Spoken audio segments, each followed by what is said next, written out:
Hello everyone, and welcome to another session of Dark Souls PvP. I am here, and this time I am bringing you a weapons showcase of the Crescent Axe. Now, Crescent Axe, it's really not a very commonly seen weapon, and I'm going to go over the reasons why I think that is, and I'm going to go over some of its pros and cons in my opinion. And if you've got anything to add, feel free to, add it in the comments. Yeah. So, getting started. The Crescent Axe, it's got the same moveset as the Battle Axe, I believe, and really the main difference is that it deals split damage and has a longer range. It's a faith weapon, obviously. If you didn't know that, then it's a faith weapon. It gets its main damage scaling from faith, so it can do damage through shields because it's split damage.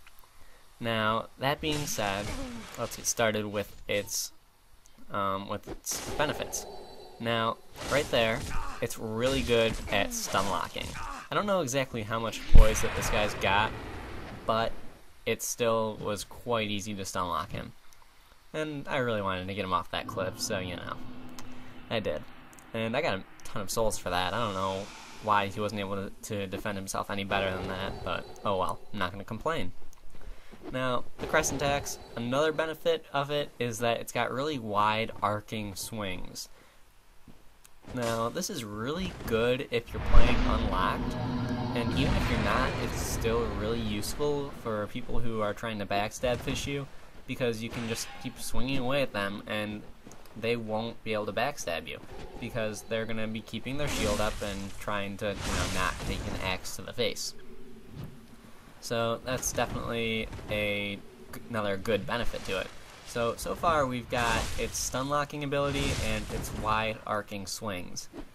Another benefit that this axe has is its stun locking ability, or not stun locking ability, its dead angling ability. Now, it's really quite easy to dead angle people with it. It just takes a little bit of practice.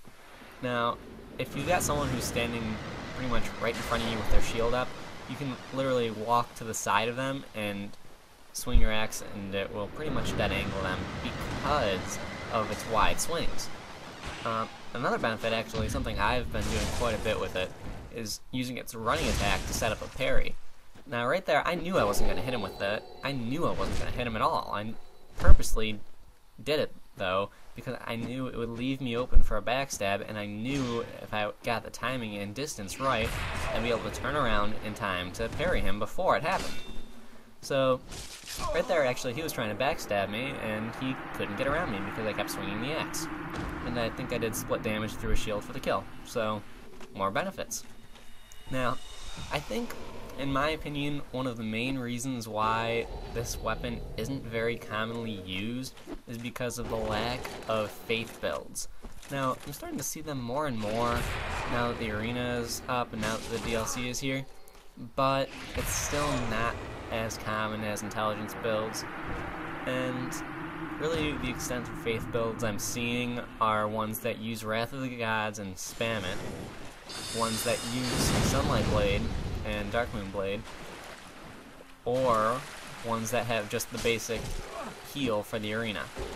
Now, right here actually, we get another good demonstration of this stun locking ability. He's got the full dark armor set, and I believe that gives 40 some odd poise, 44-ish maybe.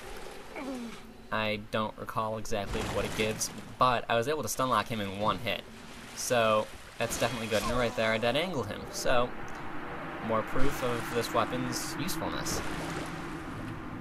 Yeah. So, faith builds, they're not really that common, and the ones that are around, they're using buffs, so I can somewhat understand why people don't experiment with weapons that will do less damage, especially split damage, because it's going to do, even less, and you can't buff it, and I understand that. But this weapon is extremely useful, and right here, we got the same guy, the same tryhard, and I'm actually really liking the effigy shield.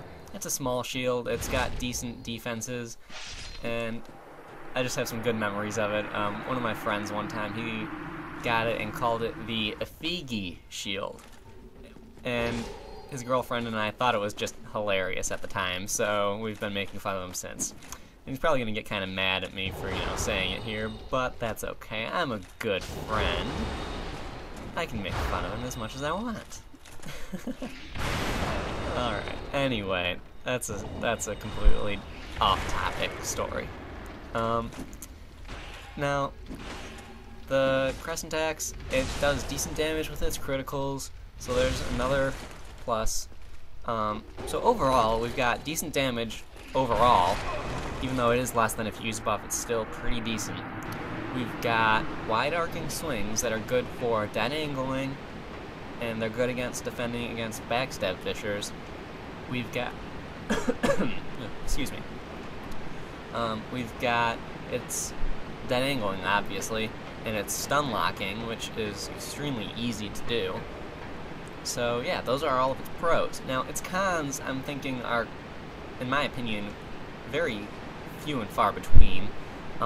Really, they're limited to its whiff animation, which people see, and if you miss a swing, it whiffs and leaves you extremely open. Easy to get a backstab on.